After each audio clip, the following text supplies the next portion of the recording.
The Epic Game Store's been in existence now for nearly 2 years, yet it still doesn't have much of the basic functionality you'd expect from the most rudimentary of online storefronts.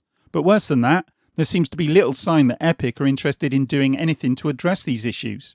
In a Reddit post about 5 months ago, Reddit user Skyblade79 detailed some of the problems with the store, and this is what he said. "I just don't get it. I really love what the Epic Game Store is doing, and I have so many great games because of them either being free or a lot cheaper, but I just don't get why they don't improve their store." He then talks about how he wanted to gift Subnautica to his brother but couldn't, before going on to list the things he would like to see improved or added, and these include game gifting. Yeah, that probably should have been there from the start. A shopping cart. That definitely should have been there from the very beginning, and when they launched it, it should have had a shopping cart. A wish list. Again, something that either should have been there from the beginning or probably should have been added by now. Game reviews. That's one I really don't understand. Why is there no option for reviews of games? Maybe they're afraid of review bombing by Steam fans or something, but they could put safeguards in place, and there's no excuse for that not being an option. He goes on to add, reduce the processing power, internet and memory that the launcher uses. Now, this is a problem with some other launchers as well and other programs. And personally, I've not had a problem, just like him. He says he hasn't had a problem, but apparently some people have. So maybe that one does need to be addressed, but I can't speak to that personally. Mods. Well, apparently they're coming soon, but who knows? Better support for other countries in the form of local currency and fee waiving. Some countries, like those in Eastern Europe, have extra fees on Epic that they don't have on Steam. Now, I can't speak to that one either, really. I don't know what goes on in other countries, and if you're in another country, come in the comments and let me know about that one, because that's an interesting one. Why is it on Epic and not on Steam? Maybe it's something specific to Epic. Who knows? Customer support is iffy sometimes. You don't say. Honestly, that's probably no different from any of the other big companies. Have you actually tried contacting Google? Because I have, and they're not fun. So Epic probably do need to sort this out, but they're in company with a lot of other outfits out there that are probably just as bad. Achievements. And he says this one's highly requested. And, I just don't understand why they didn't have achievements, certainly very quickly after launch. And it does say that they're due to be added soon. And, we'll see that when we look at the roadmap. But will these achievements be backdated when they're implemented? If you've already finished a game, will you get those achievements that you would have got if you played the game once they're implemented? Most of these points are pretty valid, and many of these problems still haven't been addressed, as I've already said. But of course, there will always be those who are willing to defend the indefensible. The first response to Skyblade79 was from someone called Zignot, who said, and let's go down to it here. Here we go.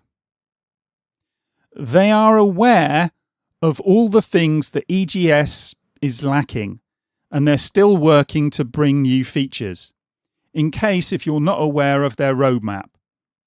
Had a bit of difficulty reading that because the punctuation's not great. I'm not attacking him for his punctuation, it's just a bit difficult to read. The first thing to note here is that being aware of something and doing something about it isn't the same thing. I'm sure Microsoft have been aware of the problems with buying backwards compatible games with gift cards, but has anything been done about it? No, it's been ongoing for years. But anyway, look, I digress. Let's go to the Epic roadmap and have a look at it. And here we are.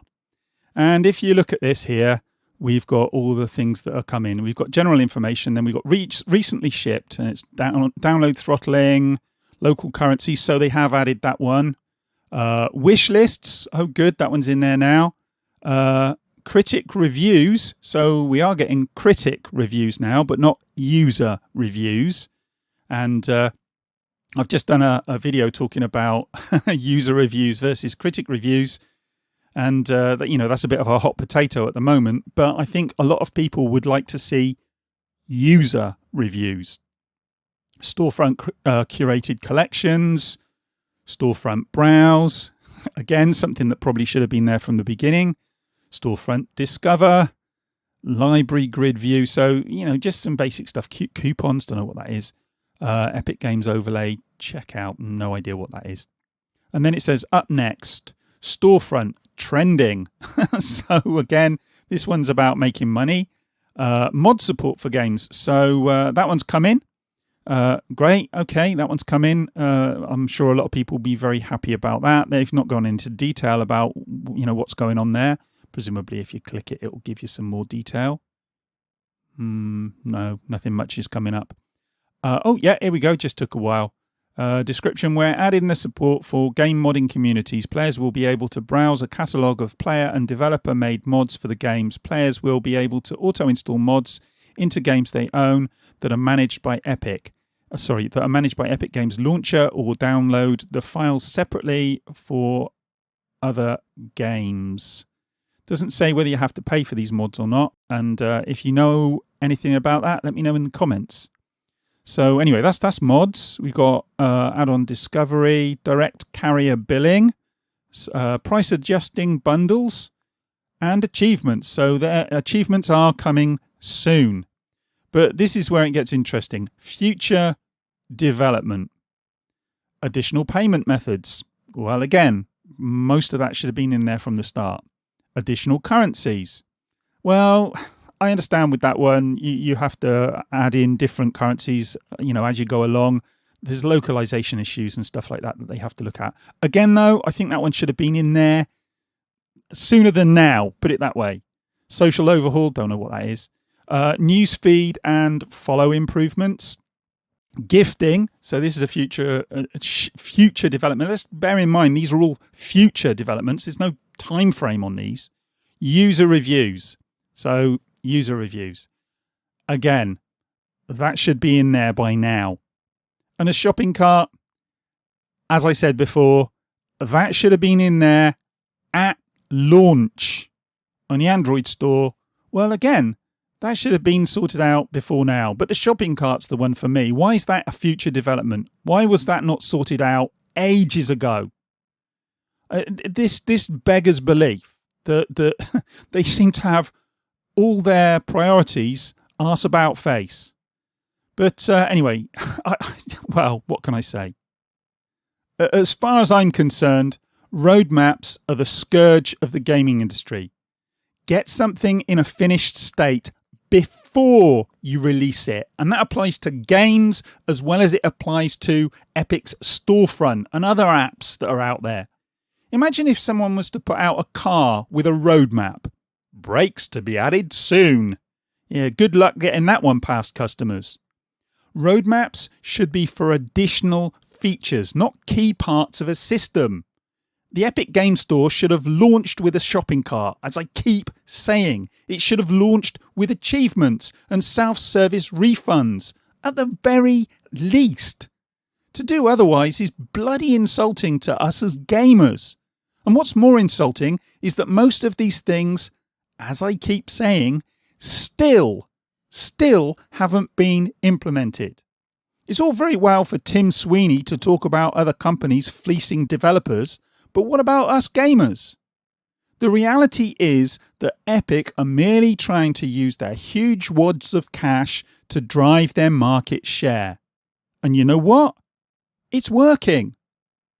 Their Free Games Vault campaign resulted in 61 million active users. So it seems that giving games away free and increasing the revenue paid to developers is actually working. In a short space of time, EGS has become a major player in the PC gaming space, making a bucket load of money in the process. And yet their roadmap still shows gifting and shopping cart as future developments, whatever the hell that means. And look, don't get me wrong. I think giving developers a greater share of the profits on the games they make is a great idea, but we should be under no illusion that this is about helping developers, because it simply isn't. As I say, this is about market share. And if Epic achieved the unthinkable and drove Steam out of the market, do you really think they'd be on the developers' side? Let me give you a hint. There have been stories about massive crunch on Fortnite. So if Epic treat their own developers like that, how long do you think it'd be before the terms for the developers started to get worse as the power shifted towards Epic and their market share increased? It's how business works, and it's why the big guy invariably wins out against the little guy. The reality is that the Epic Game Store, after nearly 2 years, still doesn't have much of the basic functionality that should be expected from a storefront at launch. And no amount of rhetoric from Tim Sweeney and others can change that. Furthermore, with features such as a shopping cart being listed as a future development, Epic are telling us all that we need to know about their priorities. And gamers? Well, we're not one of them. Right, that's me done. Don't forget to like, subscribe and share, and come into the comments and let me know what you think about this as well. I'm off to get a cup of tea, and I'll speak to you in the next one. Bye.